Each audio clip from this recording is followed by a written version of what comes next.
Channel Rupali, voice of Bangladesh.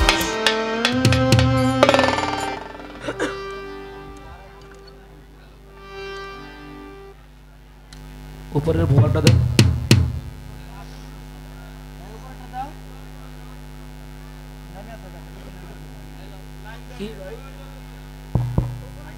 Hello, আল্লাহু আকবার।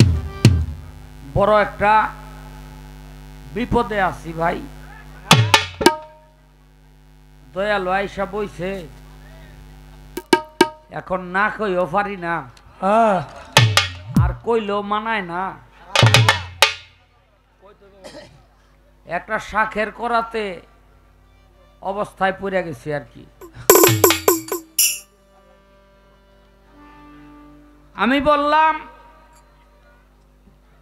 নারীরা কোন নবী পয়গাম্বর হইল না, এটা কেন?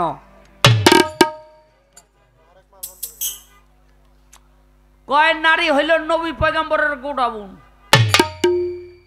বাহ, আচ্ছা আপনার কাছেই একটা কথা আমি রাখি।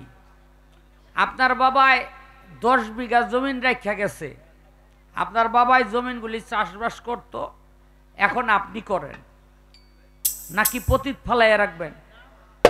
হ্যাঁ, চাষ করবেন না? আচ্ছা, আপনার বাবায় 2টা দোকান রেখে গেছে, এটা এখন কি পতিত ফালাইয়া রাখবেন নাকি ওই দোকানদারি নিজে করবেন অথবা কাউকে ভাড়া দিবেন? নাকি ফালাইয়া তো আর রাখবেন না। তাইলে নারী যদি গোডাউন হয়, যেই গোডাউন বাবাই ব্যবহার করলো, ওই গোডাউন কি ছেলে ব্যবহার করতে পারবে? হ্যাঁ, তাইলে এটা গোডাউন হইল কি করে? আরে কি কয়, এটা গোডাউন তো বেচালান যায়, একজনের আরেকজনের ব্যবহার করতে পারে, কিন্তু এই গোডাউন সেই গোডাউন না। মানে বিষয়টা হয়েছে কি জানেন, কইতাম নি,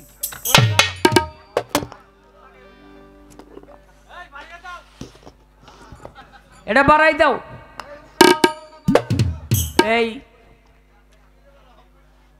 এই পৃথিবীতে 2টা জাতি বিয়া শাদী করে, আপনারা জানেন কিনা জানি না, কিন্তু শোনেন, একটা হইল মানুষ আর একটা হইল জিন। এরা বিয়া শাদী করে। আর ওই যে মোরগ মুরগি, হাঁস হাঁসি, গরু ছাগল, বরকি বেড়া, বাঘ সিংহ সব পরকিয়া করে। এর মধ্যে কোনো বিয়া শাদী নাই। পরকিয়া, পরকিয়া কি এর প্রেম? তো একদিন একটা বাঘের খুব শখ হইল যে আমি পরকিয়ায় বিশ্বাসী না, বিয়া করুন। তাই আরেক বনের আরেক বাঘিনীর লগে এই বিয়া শাদী ঠিক হইছে। 2 বনের মধ্যে একটা হুলস্থুল কাণ্ড হয়ে যাইতেছে। কি হয়েছে? বাঘে বিয়া করব। তাই বিয়া শাদী ঠিকঠাক তারিখ মারিক দিছে, বরযাত্রা হাইজা যাইব, বউ লই আইব, বুঝলেন নি? বিরাট অবস্থা। তো বাঘের বিয়ায় যাইব কারা?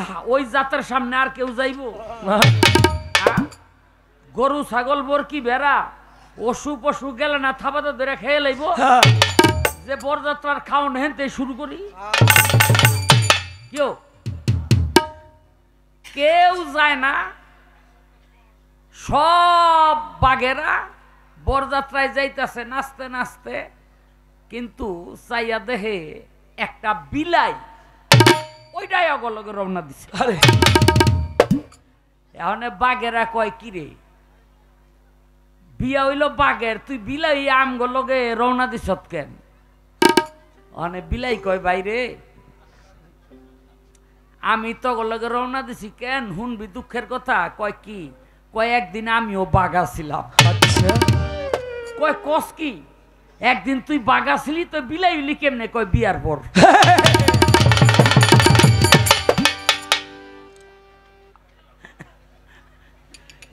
বিয়াটা করছি, বউ আমারে বিলাই বানায় এলাইছে।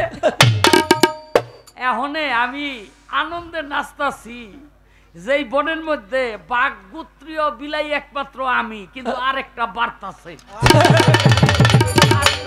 বিয়া করতে যাইতেছে, এইটাও কয়দিন পর আমার মতো বিলাই হইব, এই জন্য আমি এত নাচি। এখানে ভাই যেই গোত্রেই হোক, যেই জাতেই হোক, নারী হইল এমন একটা জিনিস, এর লোকে খুব একটা বাড়াবাড়ি করা যায় না। এরকম একজন আমার প্রতিপক্ষ পড়ছে, যার জন্য আমার সাবধান থাকতে হবে যেন আমার বিলে বানায় হেলাইতে না পারে।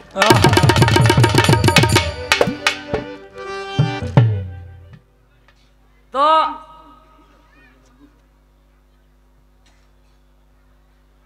আরেকটি কথা তিনি রাখলেন যে নবীরা মুরিদ হয়েছিল কিনা। আরেকটি প্রশ্ন তিনি করলেন যে পীরের দরবারে গিয়া পীরের হাতে হাত দিয়া, এই মহিলারা, মহিলা না বাচ্চা,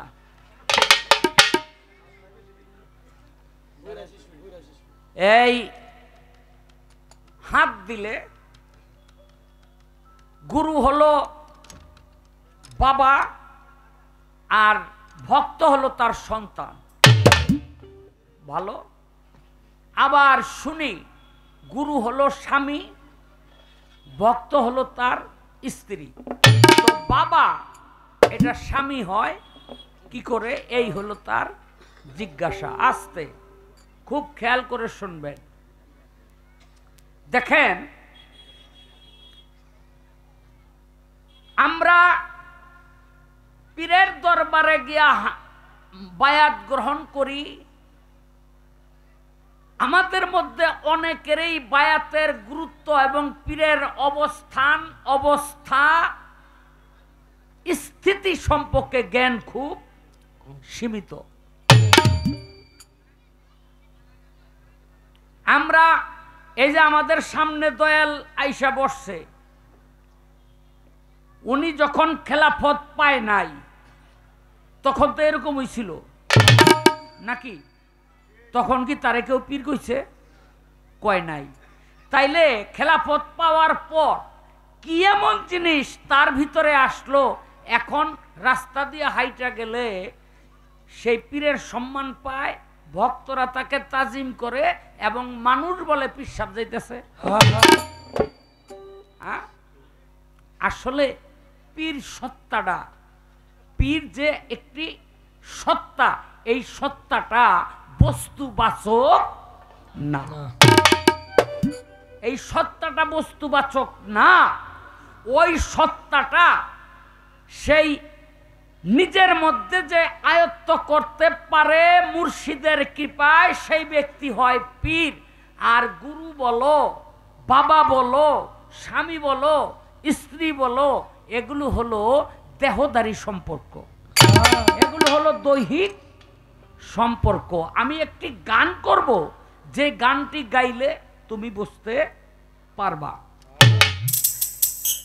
একটা গান আছে, সুন্দর সাজিয়া সুন্দর খুঁজিয়া যৌবনের কর সুন্দর স্বামীর করণ, সুন্দর গুরুচরণ কর্মকারবারি, সুন্দর অলংকার ঘড়ি, সুন্দর অঙ্গতে তুমি করগা ধারণ, সুন্দর কলঙ্কের হার কণ্ঠেতে পরগা এবার, সুন্দর সাজিয়া করো স্বামীরও করো।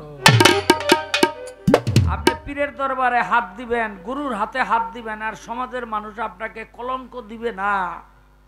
যদি যতক্ষণ পর্যন্ত কলঙ্ক না দিবে ততক্ষণ পর্যন্ত আপনার মুর্শিদ ভজন করা হবে না। আপনার মুর্শিদ ভজনের উপরে নির্ভর করবে সমাজে আপনি কতটুকু কলঙ্কিত হয়েছেন,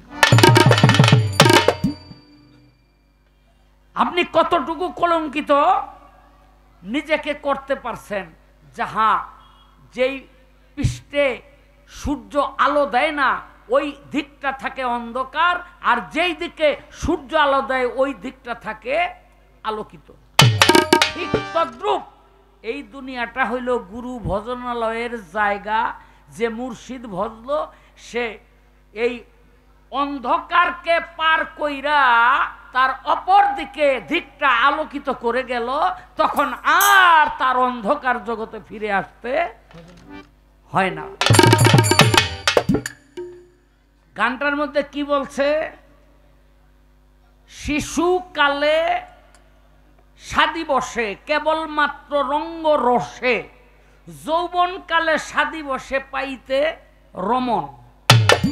হ্যাঁ, আর বুড়ি যাইয়া নিকা বসে মরণেরও হাই হুতাশে, কোন দিন যেন সমনে সে করেছে বন্ধন।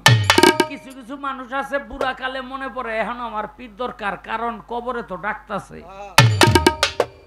ঠিক কিনা? এখন এরপরও কি তার নিয়ত রইল গুরু ভজন না, তার নিয়ত রইল কবর হাসর পুলসেরাত কেমনে পার হইব। এটা গুরু ভজনের নিয়তে হয় না। এই জন্য বুড়ি যাইয়ার নিকা বসে কেবলমাত্র রঙ্গরসে যৌবন, হ্যাঁ, কোন দিন যেন সমনে সে করেছে বন্ধন। কি বলা হয়েছে? শোন রে যুবতী বখিল, লাগবে না তোর সাক্ষী উকিল, একজন রয়েছে দাখিল মুহিনী ধারণ, বাদ্যে কলেমার গোটা, লাগবে না তোর হলদি কোটা, আত্মায় আলিঙ্গন। ওয়াজের সাকয় বারে বারে, আব্দুর রহিম কই তোমারে, সানাডার যাত্রা শুনো জোরে রেখো সর্বক্ষণ, আব্দুর রহিম কয় ভাবিয়া, শোনো শোনো প্রাণ প্রিয়া, মোহরানা দেওবান্দিয়া তোমার দুই চরণ। আস্তে গুরুর জিব্বা লিঙ্গ হতে, শিষ্যের দুই কর্ণ জনিতে। এই গুরুর জিব্বা লিঙ্গ, শিষ্যের কর্ণ হইল জনি, দুইজন হইল স্বামী স্ত্রী। হ্যাঁ, তুমি যেটা মনে করছো সেইটা না।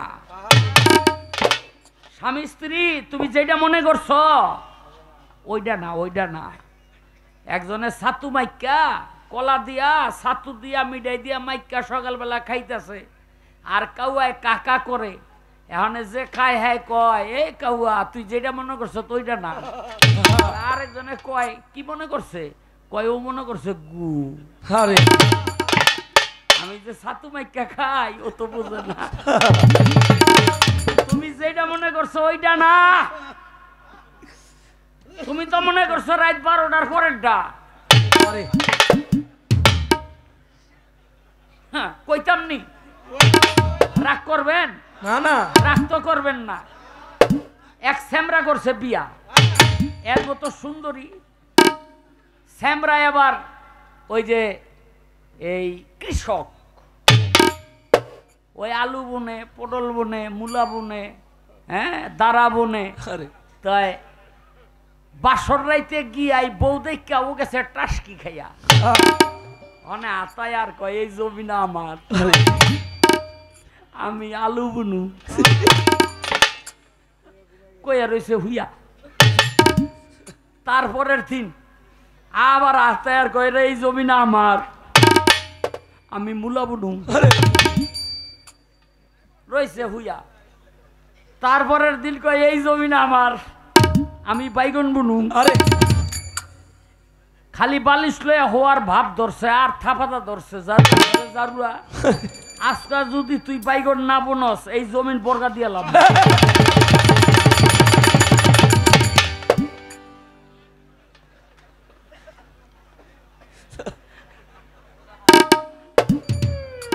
তুমি যেটা মনে করছ সেইটা না, সেইটা না। গুরুর জিব্বালিঙ্গ হতে, শিষ্যের দুই কর্ণ জনিতে, সহবত করিলে তাতে হবে বীজ বপন। তাতে কি হবে? হবে জ্ঞানের ছেলে মেয়ে, রাখবে সুন্দর শান্তি দিয়ে, বাবা বলিয়ে তোমায় ডাকবে সর্বক্ষণ। কথা কোন জায়গার আর বুঝো কোন জায়গায় গিয়া। তোমারে তো কিছু কইতাছি না, তোমার উপরে ভর কইরা যারা বুঝে না তাকে বুঝাইতেছি।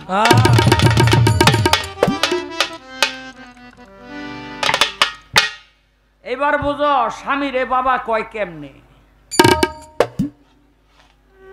কি কইতাম, খাজা বাবাই 2 বিয়া করছে, খাজা বাবার ওয়াইফ খাজা বাবার হাতে মুড়ি দইছে, জগতের ব্যক্তি কয় খাজা বাবা কেন, এটা দোয়ার ফল। তা হ্যার 2 বউ হ্যারে বাবা বাবা কইতো না, খাজা বাবা কইতো না। ভক্তরা গিয়া কইতো বাবাই কই, দেখগা তোর খাজা বাবাই কই। কি তা আসলে তরিকতের যে বাবা আর দৈহিক সম্পর্কের যে বাবা, এই দুইটা এক জিনিস না।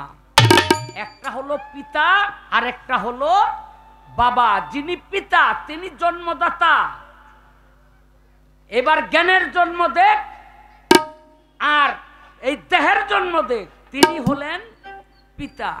আর বাবা হইল আবার অন্য জিনিস। আমি বলার চেষ্টা করলাম, তার আর একটা কথা আছে, জবাব করব, একটা গান গাইয়া লই।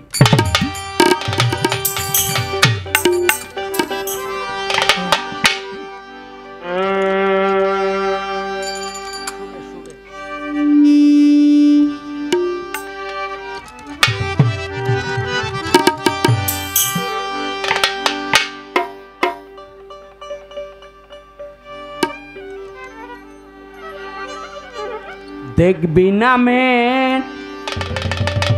কতই ফল রে, দেখবি নামে কতই ফল,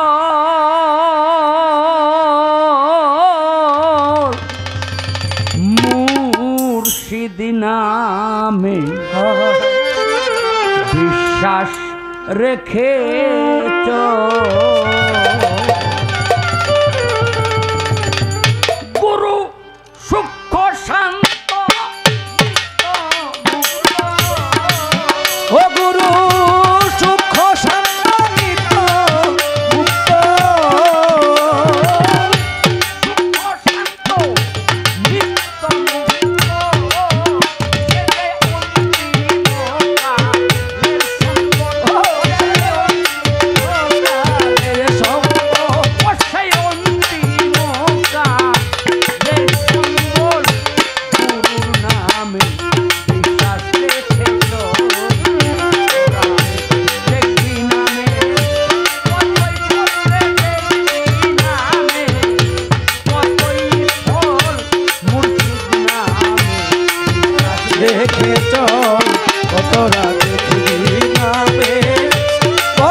গুরু মন্ত্র সর্বমন্ত্র সার,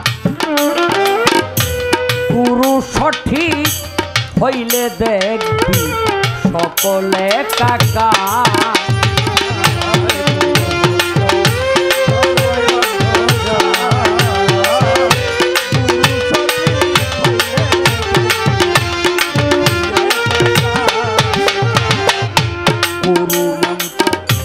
সর্বমন্ত্র সার, গুরু নির্ণয় হইলে দেখবি সকলে কাকা। গুরু চিনবি যেদিন দেখবি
মুর্শিদ কভু দেহধারী নয়,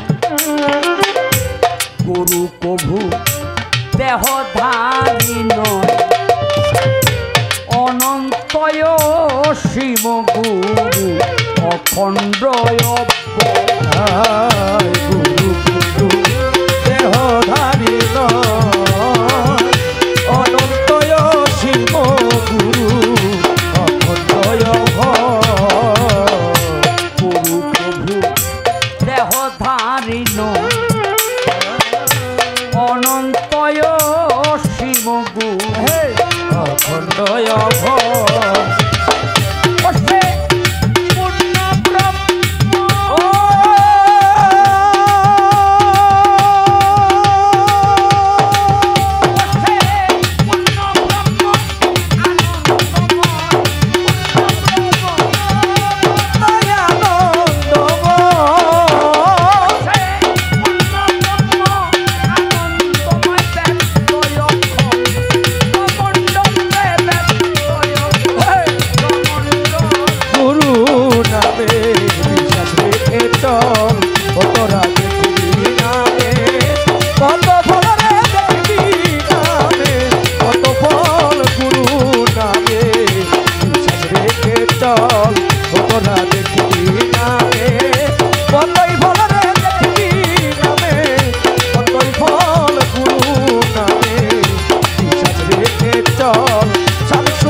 দেখবি নামের কতই ফল, তোর মুর্শিদ নামে বিশ্বাস রেখে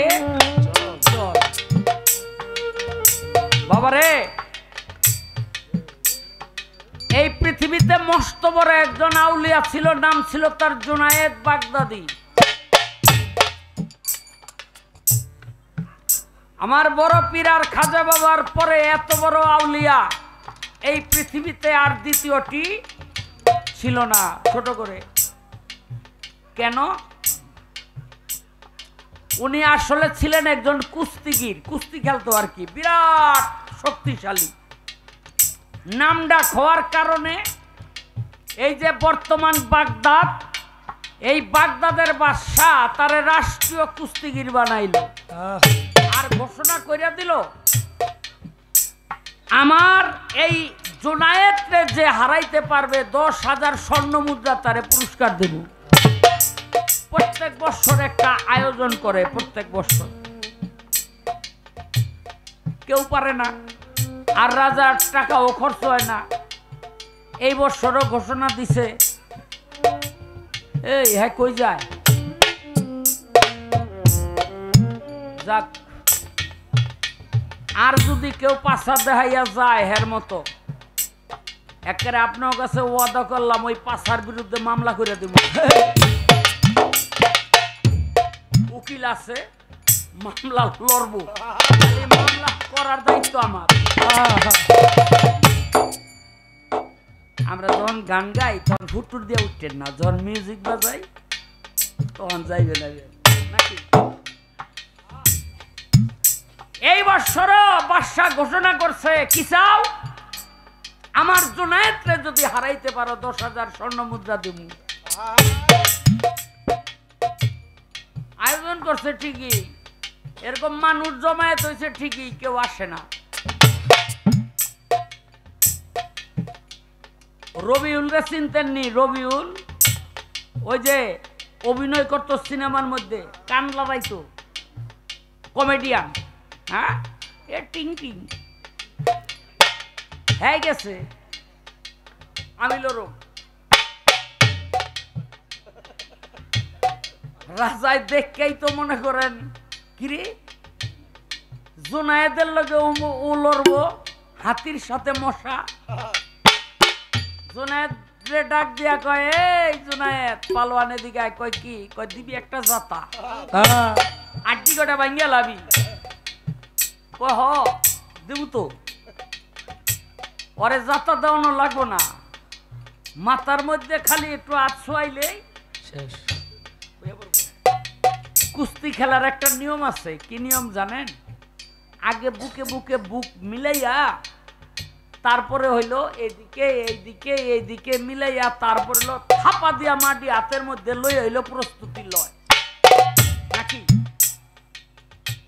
আগে ভ্রাতৃত্ব বন্ধনে আবদ্ধ করে তারপর হইলো ঝগড়াটা শুরু করা এগুলো কুস্তির নিয়ম। এই যে মাথার কাছে নিয়া বুকটা বুকের কাছে নিয়া এই যে দুইজনে কোলাকুলি করতেছে না, ওই সময়ে ওই রবিউল কইতাছে জোনায়েদ রে ভাই আমি নবীর বংশের,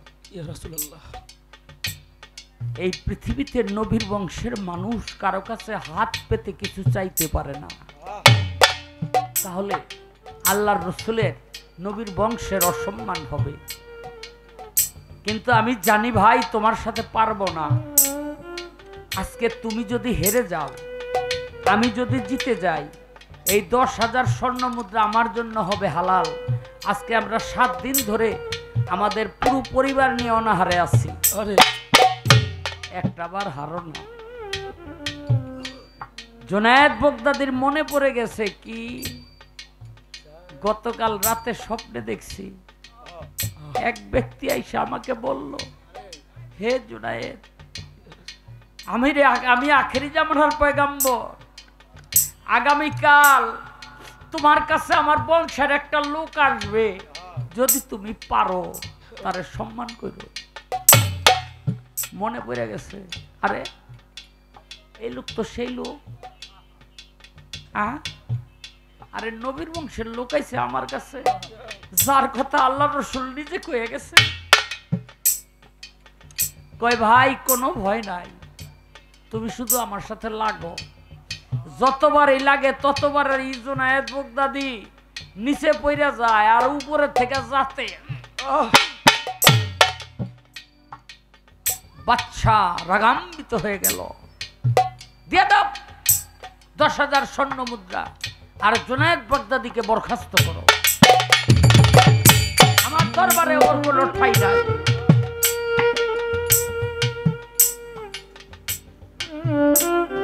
জোনায়েদ বগদাদি বরখাস্ত হইয়া নিজের বাড়িতে গিয়া চিন্তা করে আল্লাহর রসুলের বংশকে সম্মান করার কারণে যদি আমার সব কিছু চলে যায় আমার কোনো আপত্তি নাই। ভাবতে ভাবতে ঘুমাইয়া গেছে। স্বপ্নে দেখে আল্লাহর রসুল এসে বলতেছে, জোনায়েদ রে, আরে ওই জোনায়েদ, আমার বংশের মানুষকে সম্মান করার কারণে আমি তোকে ওই সম্মান দান করলাম, আমার আল্লাহ তোরে যেই সম্মান দান করেছে তাহা এই পৃথিবী বিক্রি করে দিল। কোন সম্মান? বলে একটি কাজের জন্যই আল্লাহ পাক তোকে আউলিয়াদের প্রথম স্থানের মধ্যে তোর নামটা লিখে দিয়েছে। আল্লাহর রাসূলকে যে দুইবার স্বপ্নে দেখে তার কোনো ভয় আছে? জোনায়েদ বগদাদি ঘুমে থেকে উঠছে, উইটা দেখে আসমানে তাকাইলে আরশ মহল্লা পর্যন্ত দেখে, ডাইনে তাকায় সব দেখে, বামে তাকায় সব দেখে, পিছে তাকায় সব দেখে, সামনে তাকায় সব দেখে। এই দৃষ্টির সীমানা যেখানে গিয়ে শেষ হয়ে যায় সেখান থেকে শুরু হয় জ্ঞানের দৃষ্টির দেখা। আপনি কতটুকু দেখবেন? জোনায়েদ কয়, আমি হারাইলাম কি আর পাইলাম কি? আমি কিছুই হারাই নাই, যা পেয়েছি আমার দরকার নাই। এই রাজ্য ছাইরা জঙ্গলে জঙ্গলে ঘুরে, ওই যে ফকির লালন বলেছেন দিব্যজ্ঞানী হয় তবে জানতে পায়। জোনায়েদ বগদাদি হয়ে গেল দিব্যজ্ঞানী। ওরা দেখবি নামে দিব্যজ্ঞানী হয়ে গেল জোনায়েদ বগদাদি। জানেন এই যে রসুলের বংশের মানুষটা জোনায়েদের সিনার মধ্যে সিনা লাগাইয়া যাতা দিছিল।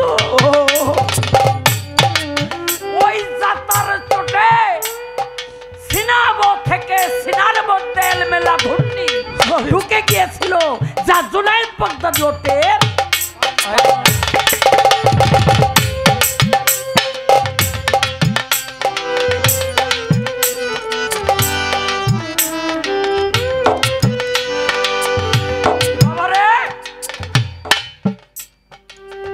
এই জগতে আর কি তার কিছু লাগে?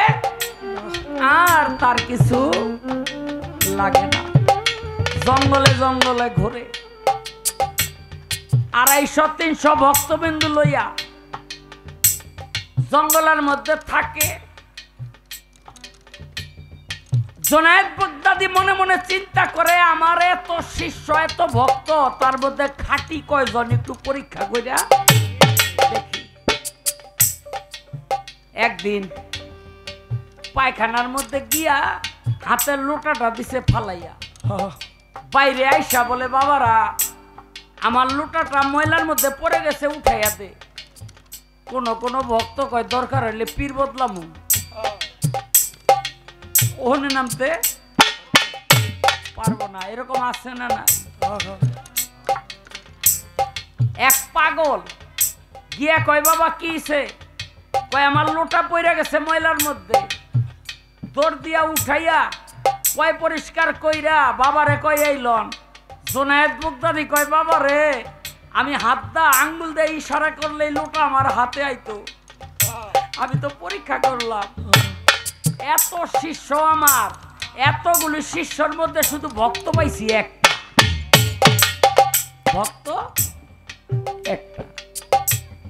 কয় বাবা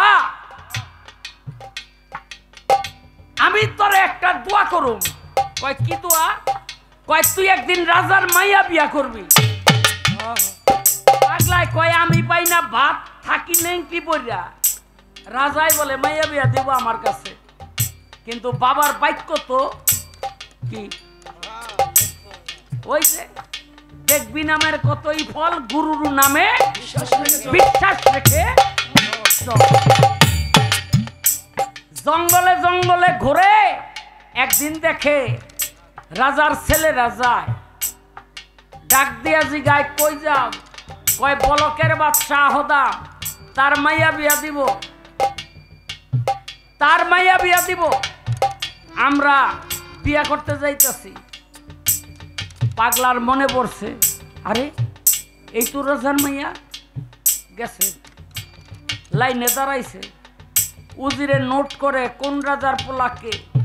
পাগলারে কয় তুই আইছত কে? কয় বিয়া করতে।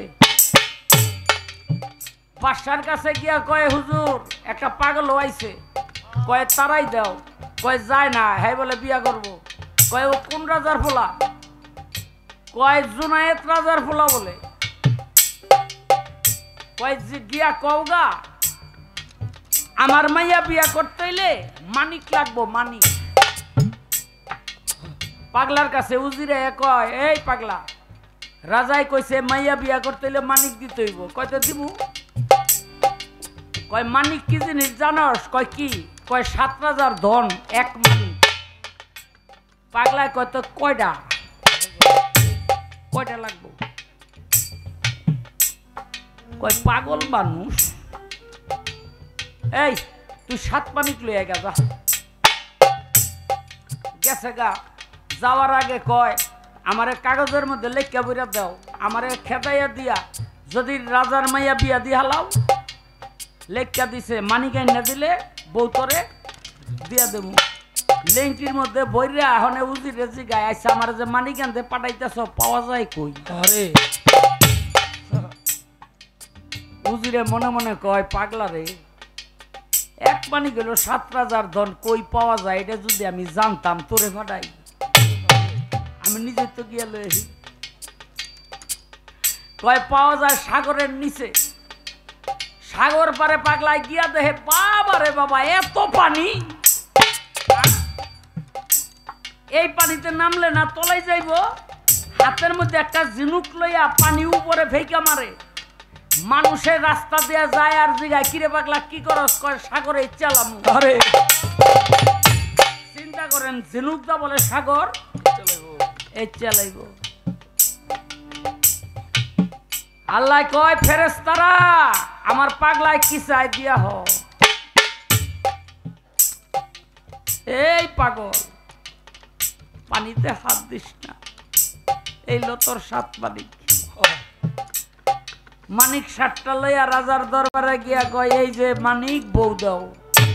উজিরে কয়, পাগলারে জীবনে আমিও মানিক চোহে দেখি নাই, এটা আসল না নকল, আগে পরীক্ষা করে লই। ওই যে জহরি ডাকাইছে, দাও তো, এই আইনা দিছে, এ বলে মানিক, আমিও তো চিনি না। জহরিরা পরীক্ষা করে কয়, হুজুর এরকম মানিক আমাদের জীবনে আমরা দেখি নাই, এটা পৃথিবীর কোন মানিক না। রাজারে ডাক দা কয়, হুজুর 7 মানিক আইনা দিছে, বিয়া তো দিতে হইব। কয়, জবানে তো আবদ্ধ, সাজা। ভিতর বাড়িতে খবর গেছে, বাবাই মানিকের লোভ এক পাগলের লগে মাইয়া বিয়া দেয়, মাইয়া শেষ। খবর আইছে, কারে বিয়া দেন, নাই তো। বাদশায় 2 চোখের পানি ছেড়ে পাগলকে বলে, পাগল রে, আমার কোনো ইচ্ছা ছিল না তোর কাছে বিয়ে দেওয়া, কিন্তু যখন তুই 7টা মানিক আইনা দিলি, তখন আমি বুঝতে পারছি তুই সাধারণ কোনো পাগল না। কিন্তু এখন ইচ্ছা থাকলেও তোর কাছে আমি বিয়া দিতে পারতাছি না। কয় কেন? কয় মেয়েটা মারা গেছে। কাগজ লেংটির ভিতরে থেকে বাইর করে কয়, মানিক তুমগো বউ আমার, মরলে আমারটা মরছে, তোমাকে কি? আমার বউ দাও। হুজুরে কয়, হুজুর দিয়া দেন। যে 7 পানিকে আনতারে সে মর অবাসাইতে পারে, দিয়ে দিছে। জঙ্গলের মধ্যে গিয়া আল্লাহ রে কয়, আল্লাহ এটারে জিন্দা করে দাও। এটা 3 দিন ধরে মরে গেছে। কয় 3 দিনেরটা পারবা না, 1000 1000 লাখ লাখ বছর ধরে মানুষ মরতাছে, আখেরাতে গেলি জিন্দা করবা কেমনি? আল্লাহ কয়, আমার প্রেমের পাগল তুই, আমি আমার পাগলের কোনো আবদার অপূর্ণ রাখি না। কুম্বিজবিল্লা ক জীবিত হয়ে গেল। যখনই জীবিত হইল, সংসার করলো, ওই ঘরে একটা সন্তান হইল।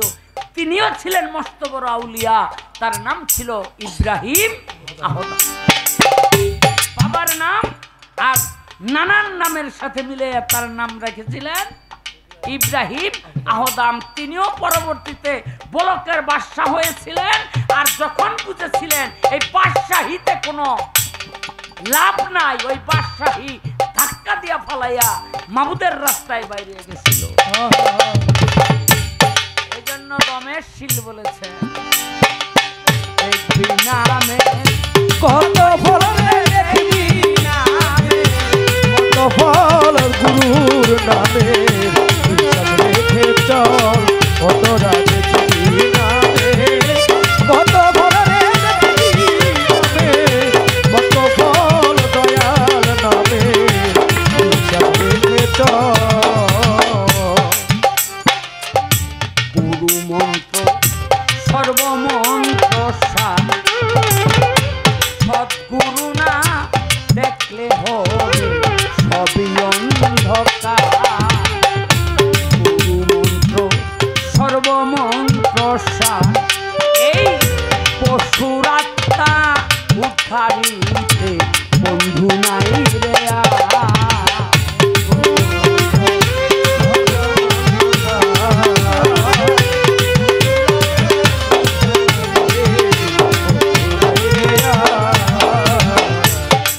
মন্ত্র সর্বমন্ত্র সার, এই পশুর আত্মা উদ্ধারিতে বন্ধু নাই।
বন্ধু ওরে যত জ্বালা ততই ভালা যত জ্বালা তত ভালা পোড়াইয়া বানাইল সাধু যারাই আমায় মন্দ বলে তারাই আমার প্রাণের বন্ধু যারাই আমায় মন্দ বলে তারাই আমার প্রাণের বন্ধু।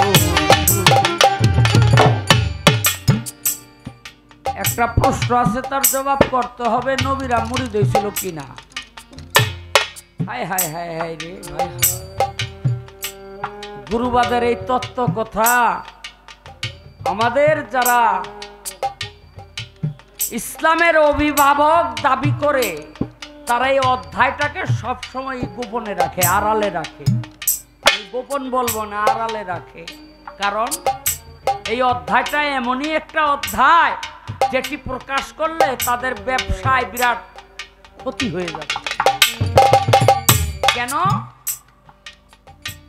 এগুলো ইসলামের মতবাদ না, সেগুলো হলো ওহাবি মতবাদ। আস্তে এই পৃথিবীতে যতগুলো নবী আসলেন, যতগুলো পয়গাম্বর আসলেন, সমস্ত নবী পয়গাম্বররাই আমার রাসূলের হাতে হাত দিয়া ওই ময়দানে ফাঁকে বায়াত গ্রহণ করেছিলেন। এটা আমরা গোপন রাখি, আমরা বাউলরা না, যারা ইসলামের অভিভাবক তারা এটা গোপন রাখে।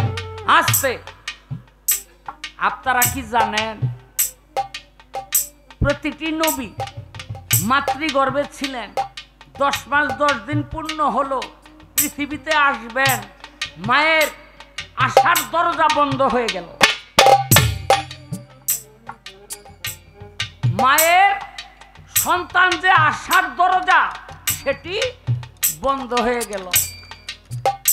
বলে যে রাস্তা দিয়া পৃথিবীতে যাব রাস্তাটা বন্ধ হইল কেন?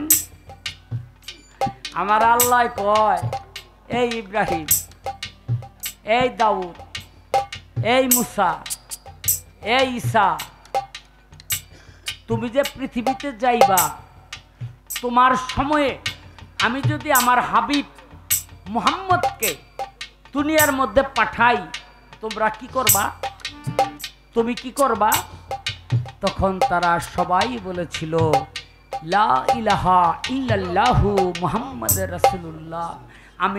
আমাদের নবুয়তি থাকবে না, আমরা তার উম্মত হয়ে যাব, আর এই পৃথিবীতে আমরা যে যাব আমাদের নবুয়তি নিয়ে না, তার নবুয়তের একাংশ শুধু মানুষকে বোঝানোর জন্য, মানুষকে তার দিনে, আমাদের দিনে না, ওই আখিরি জামানার পয়গাম্বরের দিনে ডাকার জন্য আমরা শুধু অনুসারী হয়ে ডিউটি করব। হাদিস বুখারী শরীফ পড়ে দেখেন, আখেরাতে নবীরা পর্যন্ত কেউ তার 1 জন উম্মত, কেউ তার 2 জন উম্মত, কেউ তার 3 জন উম্মত লইয়া দৌড়াইয়া আমার মুহাম্মদী নবীর ওই মুহাম্মদীর সামিয়ানার তলে আইসা উপস্থিত হইব। আমার নবীজি গাইব, কিও তোমার 1 জনকে কয়, সারা জনমে 1 জনকেই বুঝাইতে পারছি। কেউ কোন নবীরে কইব, কিও তোমার 5 জনকে কয়, সারা জনম এই 5 জনকেই বুঝাইতে পারছি, আর পারি নাই। অথচ এই বেলায়েতের জামানায়, আখেরি জামানার পয়গাম্বরের যারা আপনার কি বলে নায়েবে রাসূল, তারা হাজার হাজার মুরিদ নিয়ে ওই সামিয়ানার তলে গিয়ে উপস্থিত হয়েছে। কেন? তখন মানুষ ছিল কম, বুঝাইতে পারছেও কম, আর এখন মানুষ হইল বেশি, এদের উপরে বুঝানোর দায়িত্ব বেশি, আর বুঝাইতে পারেও বেশি বেশি। হাতের কাছে সেই সহজ মানুষ পাইয়া যারা ছাইরা দিল, তাদের মতো দুর্ভাগ্য আর কারো নাই। আস্তে এখন আমার একটা প্রশ্ন করতে হইব, সেই প্রশ্নটা হইল, আমার দিনের নবী মক্কা ছাইরা মদিনাতে যাবেন,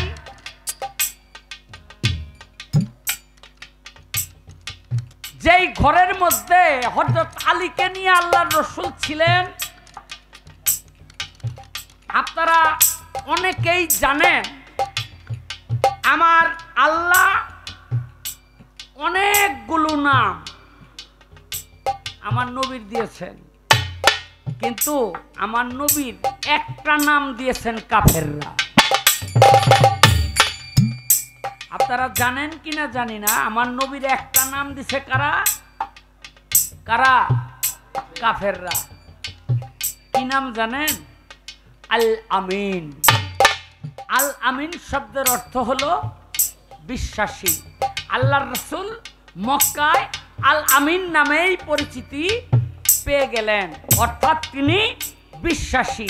এই জন্য মক্কার মানুষ যার যার সম্পদ টাকা পয়সা আমার নবীর কাছে আয়না গচ্ছিত রাখত। আজ থেকে 50 বছর 60 বছর 70 বছর আগেও আপনারা ময়মুরব্বী যারা দেখছেন যে অনেক গরিব মানুষ এলাকার মাতবর প্রধানের বাড়িতে গিয়ে তাগর টাকা পয়সা থুয়াইতো জমা, আর হেরা কি করত? সুতাটা পেঁচাইয়া নাম লেখা থুয়া দিত। জীবন ওইটা ধরত না, কথা ঠিক কিনা? আমার নবীর কাছে গিয়া এরকম মালধন রাখতো। নবী আজকে মক্কা ছেড়ে চলে যাবে, কার নির্দেশে? আল্লাহর নির্দেশে। হযরত আলী ছিল তার সঙ্গে। নবী যখন যায় আলীকে বলে, আলী আমি চলে যাব, এই মালধনগুলো তোমার কাছে দিয়ে গেলাম, তুমি যার যারটা তার তার কাছে পৌঁছাইয়া তারপরে আমার সাথে মিলিত হইও। কথা বুঝতে পারছেন? চতুর্দিকে কিন্তু আবু জাহেলের সৈন্যরা তরবারি লয়ে খাড়া রইছে, আজকে মারবো নবীরে। সবাই বলেন নাউজুবিল্লাহ। নাউজুবিল্লাহ। আমার নবী কি করলেন? হাতের মধ্যে এক মুঠ মাটি নিয়া সূরা ইয়াসিন পইরা ওই মাটির মধ্যে ফু দিয়া একটু ছুঁড়ে মারলেন। সমস্ত আবু জাহেলের সৈন্যরা অন্ধ হয়ে গেল, অন্ধের মতো হয়ে গেল, দেখতে পায় না। নবী তাদের সামনে দিয়ে চলে গেল। ওই গেল আবু বকর সিদ্দিকের বাড়ি গিয়া কয়, আবু বকর, কই ইয়া রাসূলুল্লাহ চলেন। আমার নবী কয়, আবু বকর আজকে যে আমি মক্কা ছেড়ে যাব তোমাকে তো বলি নাই। বলে, ইয়া রাসূলুল্লাহ আজ থেকে 6 থেকে 7 মাস আগে আপনি বলছিলেন সব নবীরাই হিজরত করছে। যেদিন আপনার মুখে আমি এই কথা শুনি সেদিন থেকে আজ পর্যন্ত প্রত্যেক দিন রাতের বেলা 2টা ঘোড়া নিয়ে আমি দাঁড়ায় থাকি।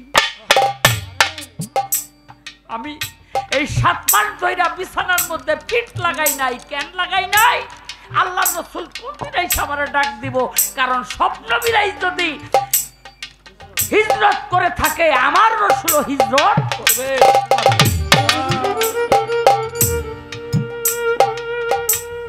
চলেন,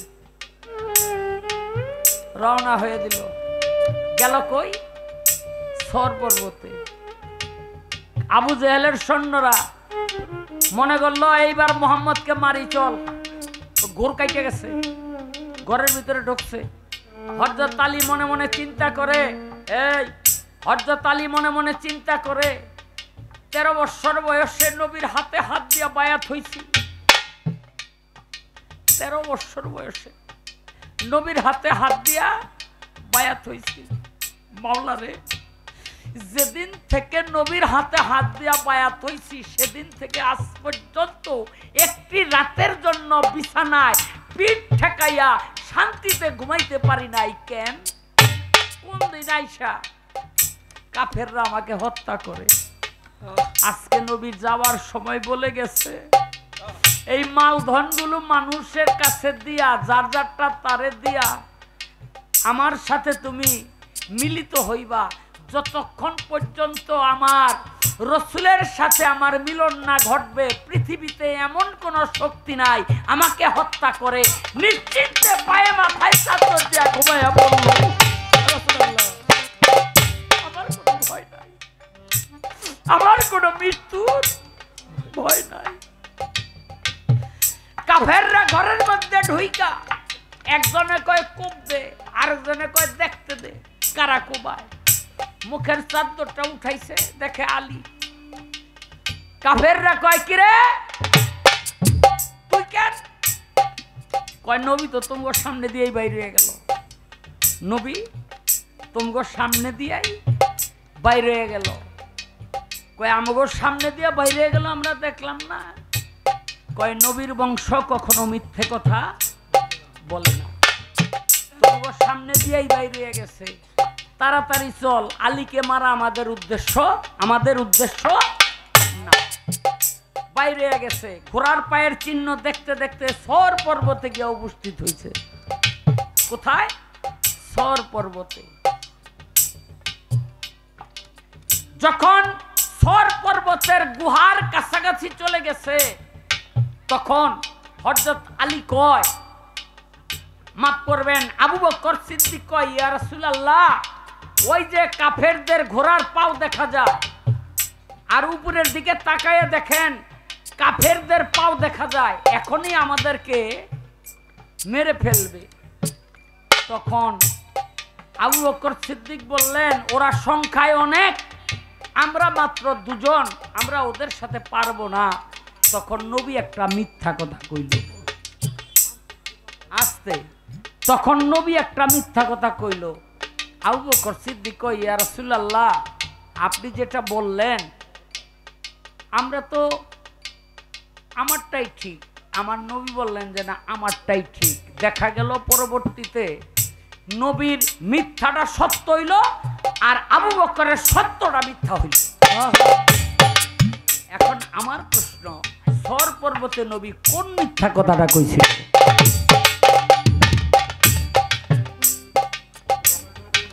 হ্যাঁ, মিথ্যা বলাও কিন্তু জায়েজ 5টা জায়গায়। একেবারে প্রথম হইল বোর কাছে মিথ্যা কথা কইবেন, কোনো সমস্যা নাই।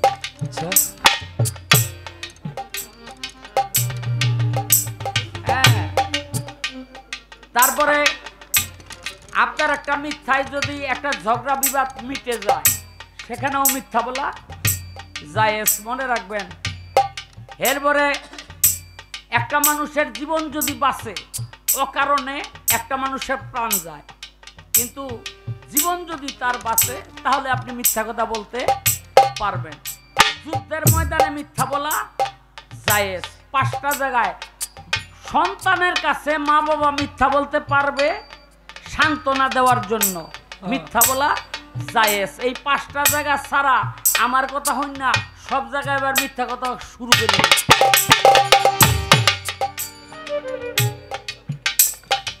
হ্যাঁ, আবার এইটার পাইছে দলি, এমনি নাচুন না বুড়ি, আবার যদি পাই ডোলের বাড়ি। আরে এই হলো আমার একটা জিজ্ঞাসা। একদিন আমার নবী বলে, হে সাহাবীরা তোমরা শোনো। বলে কি? কয় আজকে আল্লাহর গজব আইছিল, আমি ধ্বংস হয়ে যেতাম, উমর ধ্বংস হইতো না। আমি জানতে চাই, নবী বলল আমি ধ্বংস হইতাম, উমর ধ্বংস হইতো না, এর কারণটা কি? এর বেশি কিছু আর আমি কইতে রাজি না। ওরে যতই জ্বালা ততই ভালা, যত জ্বালা ততই ভালা, যতই জ্বালা ততই ভালা, পোড়াইয়া বানাইলো সাধু, তারাই আমায় ভক্ত বলে, তারাই আমার পরম, তারাই আমায় ভক্ত বলে, তারাই আমার প্রাণ, যারাই আমায় ভক্ত বলে, তারাই আমার প্রাণের ভক্ত।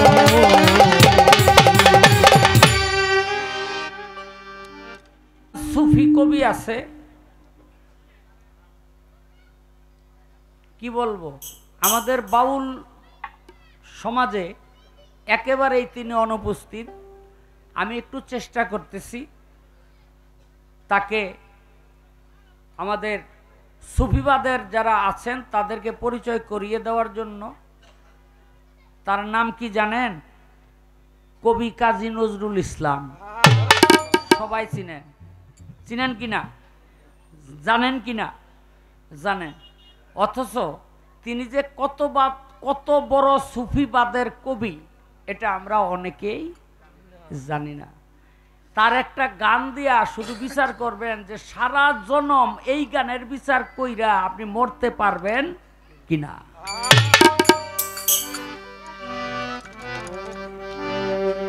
ওরে যেদিন রোজ হাসরে করতে বিচার, যেদিন রোজ হাসরে করতে বিচার, তুমি হবে কাজী, সেদিন তোমার দিদার আমি পাবো কি আল্লাহ।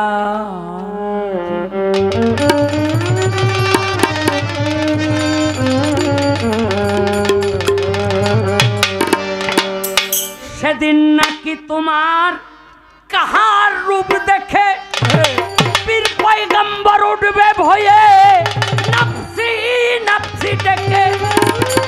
সেদিন নাকি তোমার কাহার রূপ দেখে পীর পয়গম্বর উঠবে ভয়ে নাফসি নাফসি ডেকে। সেই সুদিনের আশায় আমি নাচি এখন থেকে।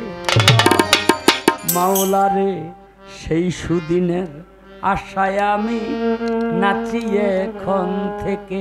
আমি তোমায় দেখে আমি তোমায় দেখে তোমায় দেখে হাজারো বার তোজক যেতে রাজি, সেদিন তোমার দিদার আমি পাবো কি আল্লাহ। সেদিন তোমার দিদার আমি পাবো কি আল্লাহ। ওরে রোজ হাসরে বিচার করতে, রোজ হাসরে বিচার করতে তুমি হবে কাজী, সেদিন তোমার দিদার আমি পাবো কি আল্লাহ। সেদিন তোমার দিদার আমি পাবো কি আল্লাহ। যে রূপে হোক একবার যদি,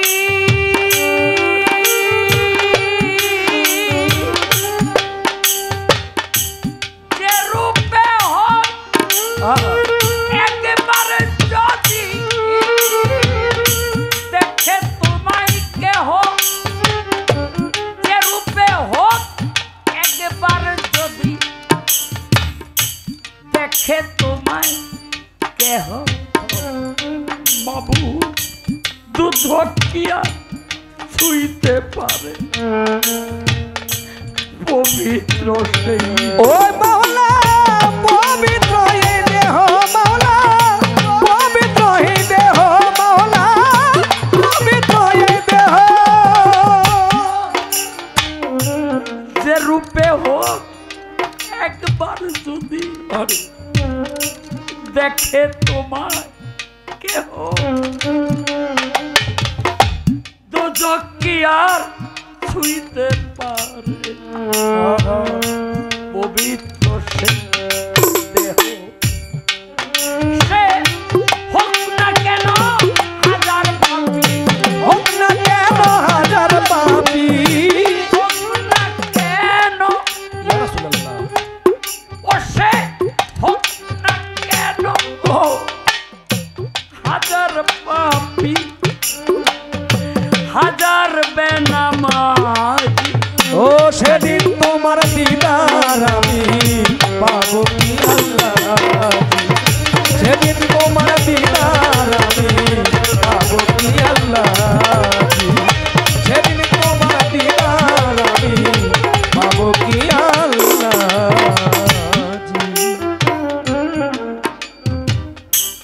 মাওলা তোমার দয়া কত তুমি দেখাবে বলে বলে, রোজ হাসরে দিবে দেখা, বিচার করা চলে।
দয়া কত দেখাবে বলে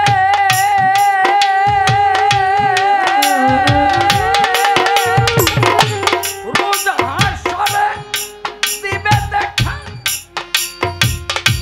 বিচার করার ছলে তবে প্রেমিক বিনে কে বুঝিবে ওরে প্রেমিক বিনে কে বুঝিবে প্রেমিক বিনে কে বুঝিবে তোমার কার সাজি ও সেদিন তোমার দিদার আমি পাবো কি আল্লাহ সেদিন তোমার দিদার আমি পাবো কি আল্লাহ সেদিন তোমার দিদার আমি পাবো কি আল্লাহ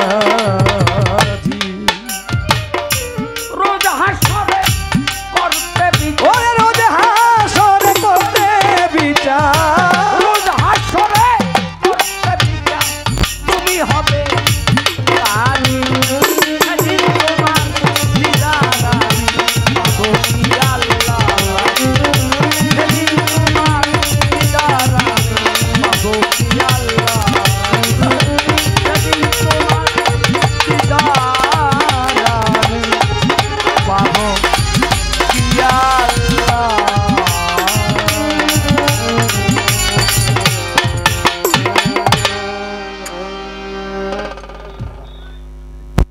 এর মধ্য থেকে এটুকু আমি চরণের নিবেদন রাখলাম, এটা বেদবি নেবেন না দয়াল।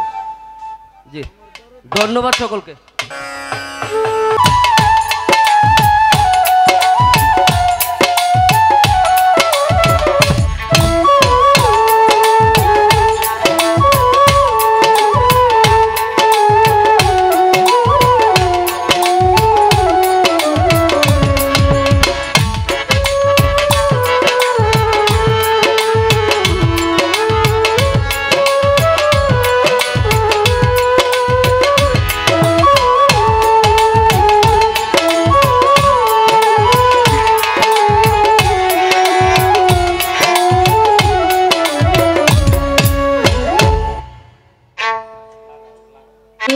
যত্ন করে আমায় দুঃখ দিতে চেয়েছ দিতে পারোনি দিতে পারোনি তার জবাব দেবে যদি বলি আমি কি হেরেছি তুমিও কি একটুও হারোনি তুমিও কি একটু হারোনি তুমি অনেক যত্ন করে আমায় দুঃখ দিতে চেয়েছ দিতে পারোনি দিতে পারোনি যত্ন করে আমায় চেয়েছ দিতে পারোনি দিতে পারোনি সবুজ পাতাকে ছিঁড়ে ফেলেছ কুলেতে আগুন তুমি দিয়েছ সবুজ পাতাকে ছিঁড়ে ফেলেছ কুলেতে আগুন তুমি জ্বেলেছ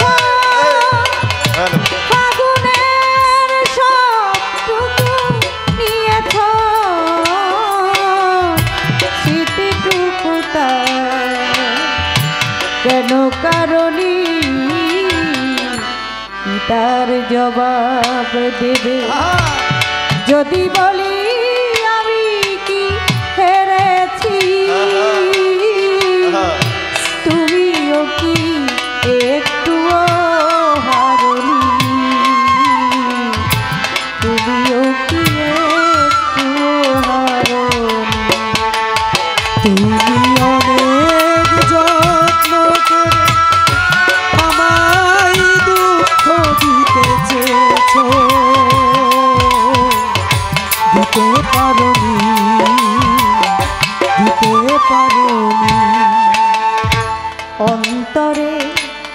আলো জেলে রেখে দৃষ্টিতে গেছো শুধু আধারেতে ঢেকে, দৃষ্টিতে গেছো শুধু আধারেতে ঢেকে। নিজেকে প্রশ্ন করে দেখো না, নিজেকে প্রশ্ন করে দেখো না, যারে না তুমি আর লিখো না। নিজেকে প্রশ্ন করে দেখো না, যারে না তুমি আর লিখো না। কেন তারে ধরে আছো হৃদয়ে বিদায়ের পর, কেন ছাড়নি তার জবাব দেবে। যদি বলি আমি কি হেরেছি, তুমিও কি একটুও হারনি, তুমিও কি একটুও হারনি। তুমি অনেক যত্ন করে আমায় দুঃখ দিতে চেয়েছো, দিতে পারোনি, দিতে পারোনি। তার জবাব দেবে যদি বলি আমি কি হেরেছি, তুমিও কি একটুও হারনি, তুমিও কি একটুও হারনি। তুমি অনেক যত্ন করে আমায় দুঃখ দিতে চেয়েছো, দিতে পারোনি, দিতে পারোনি।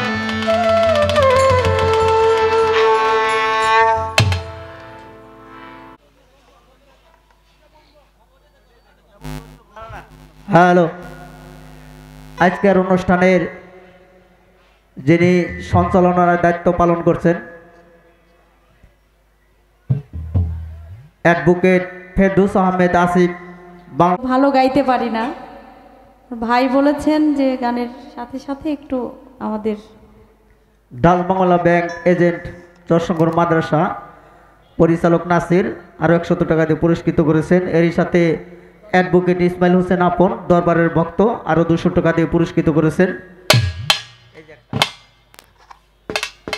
ধন্যবাদ সকলকে।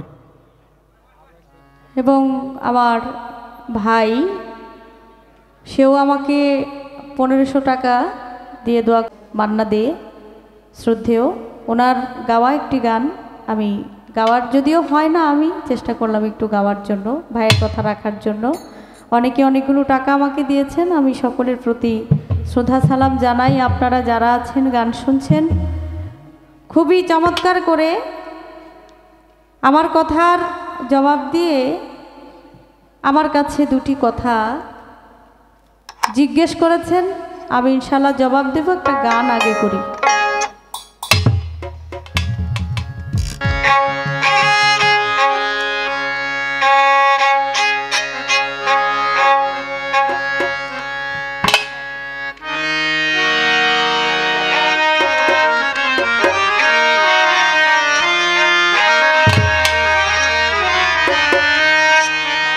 ইয়া মোহাম্মদ, ইয়া মোহাম্মদ, ইয়া মোহাম্মদ,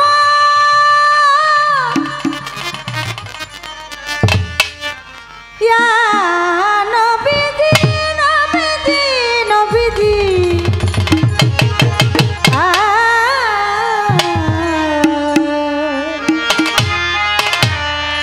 নবীজি,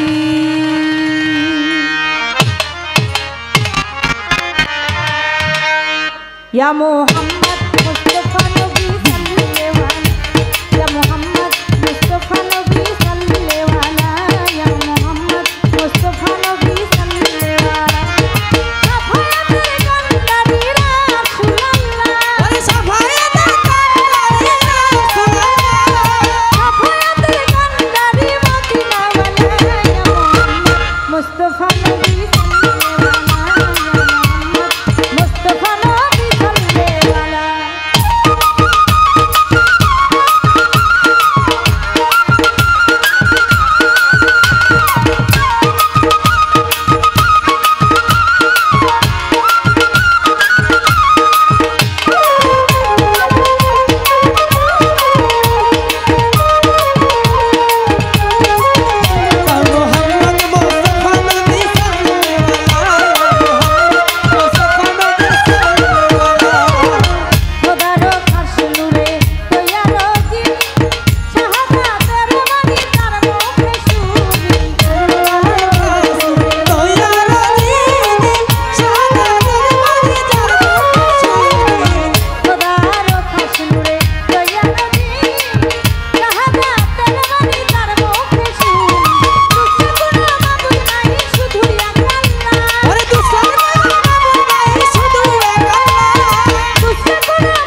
কথার করব আলোচনা, যেইভাবেতে কথা বলে আসরে দাঁড়াইয়া নীরবতা পালন করবেন আপনারা বসিয়া। আমার দয়াল নবী রাসূল আম্বিয়া হিজরত করিবার লাগি মক্কা থেকে মদিনায় যাই চলিয়া, গুহার মধ্যে প্রবেশ করে দয়াল নবী ভাই লক্ষ্য করে শুনবেন আপনারা, সবাইকে জানাই সাথে ছিল আবু বকর সিদ্দিক।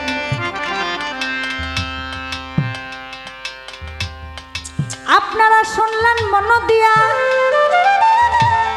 ওইখানে ঘটনা ঘটে আমি বলিব খুলিয়া। আমার নবী যখন গুহায় ঢুকে তখন এক মাকড়সা কি কাম করিল, গুহার মুখের মধ্যে একটা জাল বুনেছিল। এই জালের উপরে কবুতরে ডিম পারিল ভাই, যাতে কাফেরেরা দেখা বুঝতে পারে নাই, কাফেররা দেখে যেন বুঝতে না পারে গুহার মধ্যে কোনো কেউ গেছে। সাথে সাথে আমার দয়াল নবী যখন আবু বকর সিদ্দিককে নিয়ে গুহার মধ্যে ঢুকে যায়, মাকড়সা একটা জাল বুনে সেই জালের মধ্যে কবুতরে দুইটা ডিম পেড়ে বসে আছে। আর কাফেররা বাইরের দিকে ঘোরাঘুরি করে, একজন আরেকজনকে বলে গুহার মধ্যে যাইতে পারে, আরেকজন বলে এই বেটা দেখোস না এখানে মুখের মধ্যে জাল বোনা আবার কবুতরে ডিম পাড়া, কোনো মানুষ যদি এদিক দিয়ে প্রবেশ করতো তাহলে কি এই জাল থাকতো? তারা ঘোরাঘুরি করে আশেপাশে থাকে। আমার নবী করিম হযরত মুহাম্মদ সাল্লাল্লাহু আলাইহি সাল্লাম বলে এখন রাত্র হয়ে গেছে, রাত্রের দিকে দিন হয়ে গেছে, সকাল হয়ে গেছে, সকালের দিকে এই দিনের বেলা সূর্যের তাপে সূর্যের মধ্যে আলোর মধ্যে ওরা আমাদেরকে দেখতে পাবে, আমরা আবার যখন রাত হবে রাতের অন্ধকারে আমরা রওনা দিব। এই দিনটা আমরা এখানে অপেক্ষা করি। তখন আবু বকর সিদ্দিক তিনি বলেছিল দয়াল নবী এখানে তো আমরা দুজনই আছি। আমার নবী বলেছিল যে না, এখানে আমরা দুইজন না, এখানে আমরা তিনজন আছি। ওই যে বলেছেন যে মিথ্যে কথা, আসলে আমার দয়াল নবী পরে বুঝাইলো যে এটাই আমার দয়াল নবী সত্যি কথা বলছে। আবু বকর সিদ্দিক বুঝতে পারে নাই, সেই মিথ্যা কথা বলছে যে আমরা এখানে দুইজন, আমার নবী বলছে যে না আমরা এখানে তিনজন আছি। এটা পরবর্তীতে আবু বকর সিদ্দিক টের পাইছে। কিভাবে? আমার নবী যখন আবু বকরের সিদ্দিকের জানোর মধ্যে একটু মাথা রাখলো ভাই, কতদিন ঘুমায় না নবী সবাইকে জানাই। আবু বকর সিদ্দিক বলে দয়াল নবী আপনি কতদিন ঘুমান না, আপনি একটু আমার রানের মধ্যে শুইয়া একটু নিদ্রা নেন, আমি বসে থাকি। আবু বকর সিদ্দিক লক্ষ্য করে দেখে গুহার মধ্যে ছোট ছোট অনেক জায়গায় গর্ত।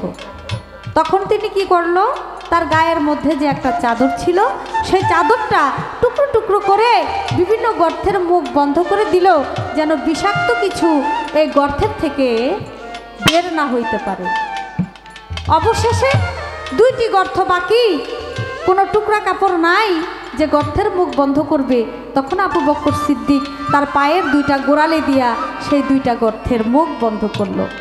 আর ওই গর্তের মধ্যে ছিল একটা বিষধর সাপ। সেই সাপটা বাহিরে না বের হতে পেরে সে আবু বকর সিদ্দিকের পায়ের যে গোড়ালি সেখানে একটা কামড় বেড়ে দিল। কামড়ের চোটে বিষে অঙ্গ জর যাই হইয়া আবু বকর সিদ্দিকের শরীর গেল নির্বর্ণ হইয়া। বিশ্বের জ্বালায় আবু বকর সিদ্দিক সইতে নাই পারে, চোখের পানি গড়াইয়া আমার নবীর গালে পড়ে। নবী শব্দ যখন ফোঁটাটা নবীর গালে পড়ছে, নবীর সাথে সাথে ঘুম ভেঙে চেয়ে দেখে আবু বকর সিদ্দিক একেবারে নীল হয়ে গেছে। আমার নবী দাঁড়ায় উঠে বসে বলতেছে, আবু বকর তোমার কি হয়েছে? বলে, দয়াল নবী আমি জানি না আমার কি হয়েছে, তবে আমার পায়ের মধ্যে কিছু একটা মনে হয় বিষাক্ত কিছু একটা কামড় দিছে, এর জন্য আমার বিশ্বের জ্বালার আমার খুব জ্বালা পোড়া করতেছে শরীর।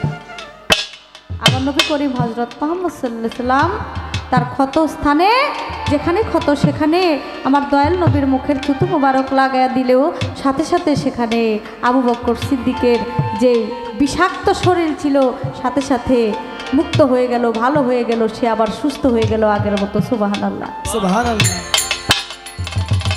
এখন ওই গর্তের থেকে একটা বিষাক্ত সাপ, সেই সাপ যখন বের হইল, বের হওয়ার পর সে বলে, আল্লাহর কাছে আমার জবানটা যদি একটু খুলে দিতা, আমি আখিরি নবীর সাথেই একটু কথা যাইতাম। বলে আল্লাহর কুদরতে সাপের জবান গেল খুলে। সাপ বলে, ওগো দয়াল নবী আপনারে জানাই, আপনার অপেক্ষায় আমি শত শত বছর এই গুহার মধ্যে। তাই আমার নবী বলে, কেন? বলে, আমি মুসা নবীর আমলে আমি ছিলাম একটা দুষ্ট জিন। আমি মুসা নবীর আমলে ছিলাম একটা দুষ্ট জিন ছিলাম, মানুষের ক্ষতি করতাম।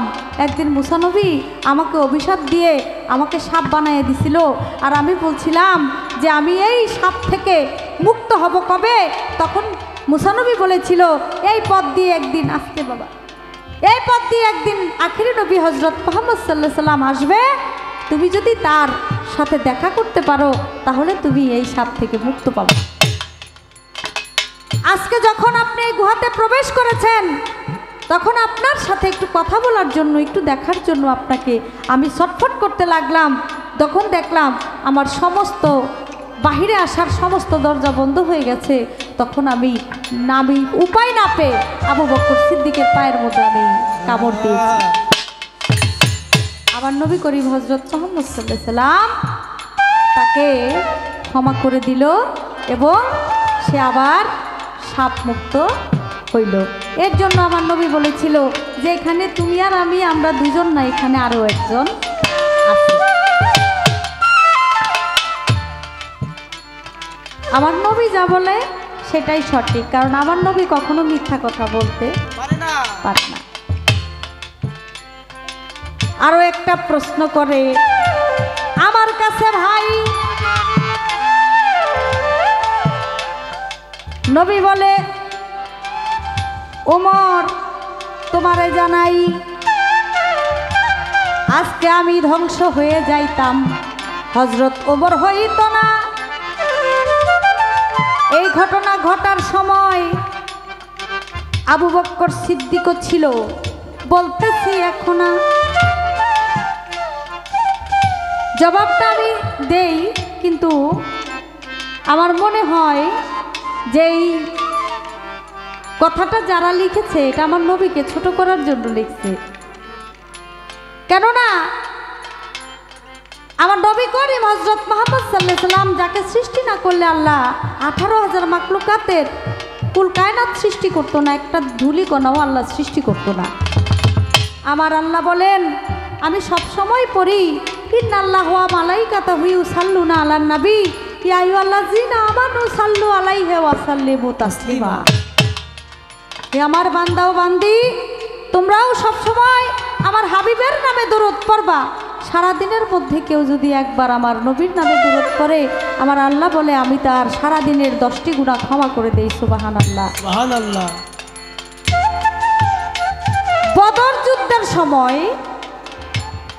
বদরের যুদ্ধের সময়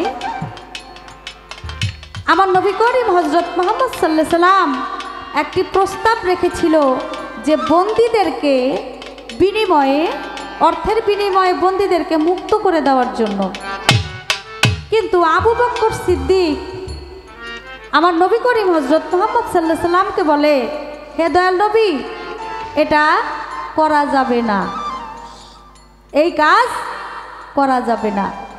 পরবর্তীতে আমার নবী করিম হযরত মুহাম্মদ সাল্লাল্লাহু আলাইহি সাল্লাম বলে, আচ্ছা ঠিক আছে, যদি না করা যায় তাহলে এই পর্যন্তই, আমি চুপ থাকলাম।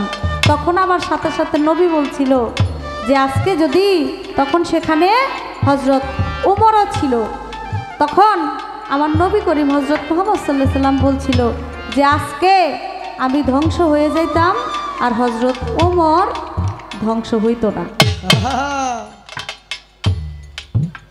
এই কথাটা আবার নবী করিম হজরত মুহাম্মদ সাল্লাল্লাহু আলাইহি সাল্লাম তিনি বলেছিল। তো যাক, আমি প্রশ্নের জবাব আমি দিয়ে দিলাম। একটা কথা শুনেছি, কথাই বলল যে মানুষ বিয়ে শাদী করে আর জিন বিয়ে শাদী করে। বিচার হবে কাল হাসরের মাঠে জিন এবং ইনসানের, মানুষ এবং জিন জাতির। তাইলে দেখা যায় মানুষ তো মুরিদ হয়, মুরিদ হয় না বাবা? মানুষ মুরিদ হলে তো জিনও মুরিদ হয়। আমি জানতে চাই, জিন জাতি যে মুরিদ হয়, জিন জাতি মুরিদ হয়, তারা কোন তরিকায়, কোন গুরুর কাছে তারা মুরিদ হয়? ঠিক আছে না? মানুষ বিয়ে শাদী করে, জিন বিয়ে শাদী করে, বিচার হবে হাসরের মাঠে জিন এবং ইনসানের।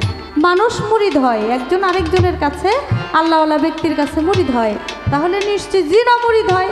তো জিনকে যারা মুরিদ করে এরা কেমন গুরু এবং তাদের তরিকা কি, কোন তরিকায় জিনেরা মুরিদ হয়, জিনদের তরিকাটা কি?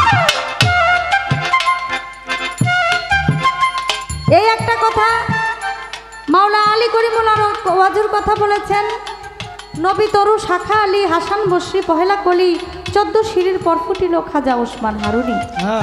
আমার নবী করিম হজরত মুহাম্মদ সাল্লাল্লাহু আলাইহি সাল্লামের তিনি গাদিরে খুমের ভাষণের মধ্যে আমার ডান হাত দয়াল মাওলা আলীর ডান হাত উঁচু করে বলেছিল, মান কুনতুহু মাওলা ফাজা আলীও মাওলা, আমি যার মাওলা আলীও তার মাওলা। আমি যদি হই এলেমের জ্ঞানের শহর, আর সেই শহরের প্রবেশ করার দরজা হলো মাওলা আলী। আমার সাথে যদি দেখা হয় একবার, মাওলা আলীর সাথে দেখা হবে 2 বার, আসতে এবং যাইতে। যে মাওলা আলীর কাছে আমার রাসূল করিম হযরত মুহাম্মদ সাল্লাল্লাহু আলাইহি সাল্লাম তিনি 60,000 বাতিনির যে বিষয়টা মাওলা আলীর কাছে দিয়েছিলেন, সেই মাওলা আলীকে যার জন্ম হলো কাবা ঘরে, তাকে মসজিদ ঘরে মারার কারণটা ছিল কি?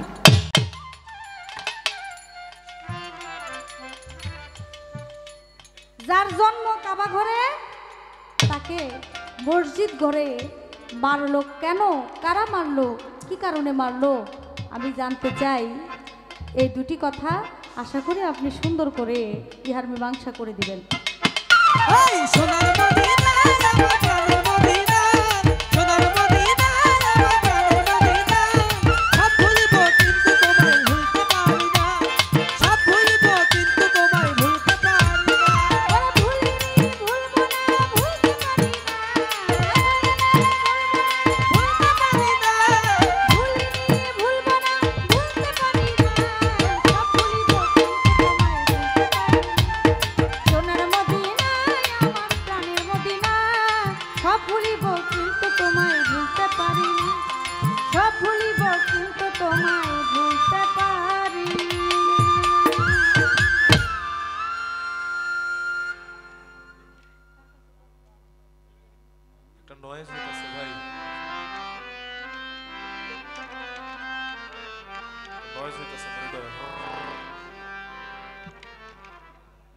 আমার মন থেকে রশিদ বাবাজির একটা গান আমি করি। আপনারা খুব ভালো পরিবেশ আমাদেরকে করে দিয়ে, এত সুন্দর পরিবেশ, দয়ালের দরবারে 4 দিন ব্যাপী উরস, এত কষ্ট করেও আপনারা আজকেও শেষের দিনে আপনারা আমাদের গান শুনছেন, গাওয়ার সুযোগ করে দিচ্ছেন, ধন্যবাদ। আমি কার কাছে কই আমার মনের ব্যথা,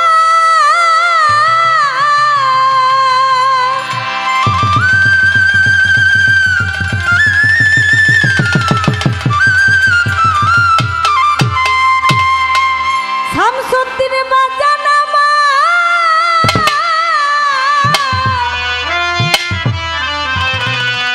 ওরে মনের মানুষ কোথায় পাবো পুরা মনের ব্যথা আমার কলিজা পুরা ব্যথা ও দরদি কার কাছে জানাবো ওই আমার মন পুরানো ব্যথা ও দরদি কার কাছে জানাবো কার কাছে কই মনের ব্যথা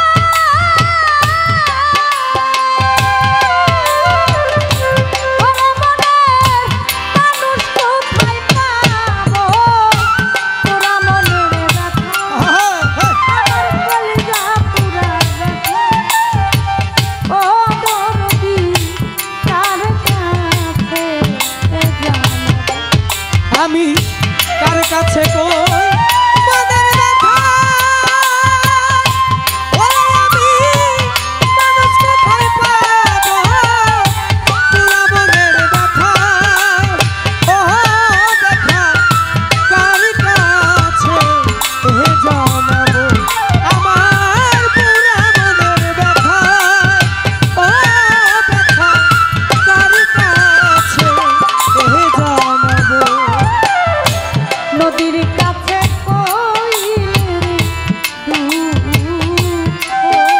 আবাজান আমার নদীর জল শুকাইয়া যায় রে আমি নদীর কাছে কই দুঃখ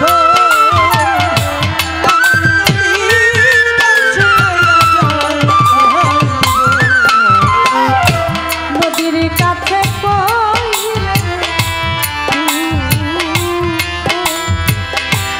আমার নদীর জল শুকাইয়া যায় পাহাড়ে রে কইলে ব্যথা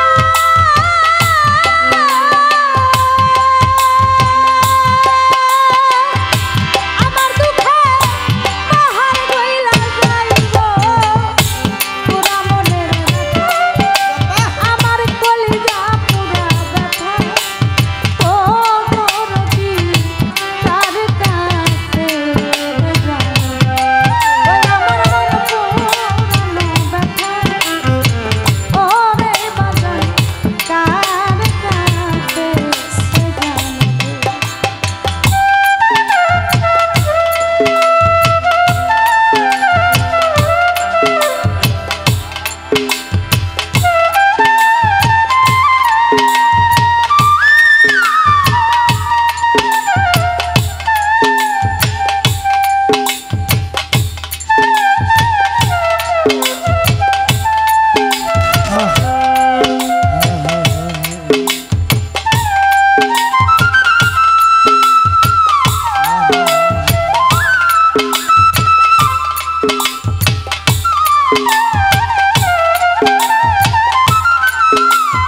এই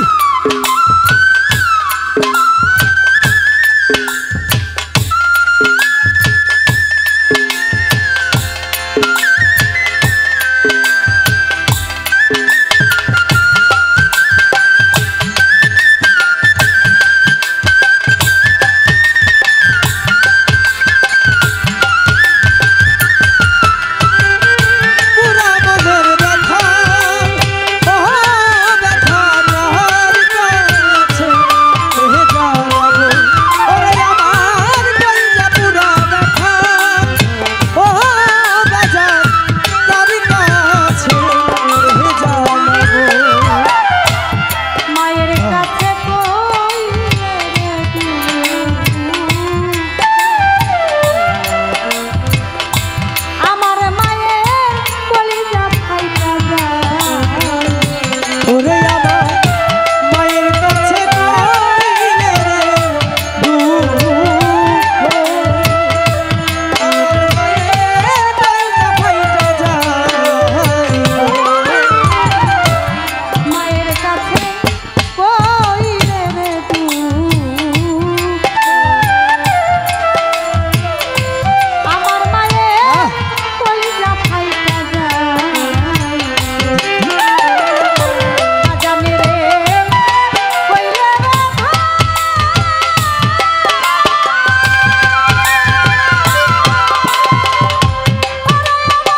আমি কইব না না রে দুঃখ আমার দুঃখ সামলাইয়া রাখিব কইব না কইব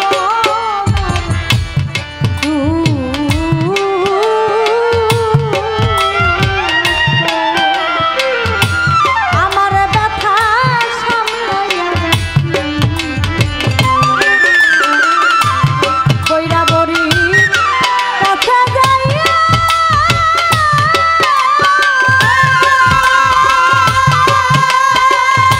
ওরা তোমার নসিব বিলাইব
একটি চ্যানেল রূপালী পরিবেশনা।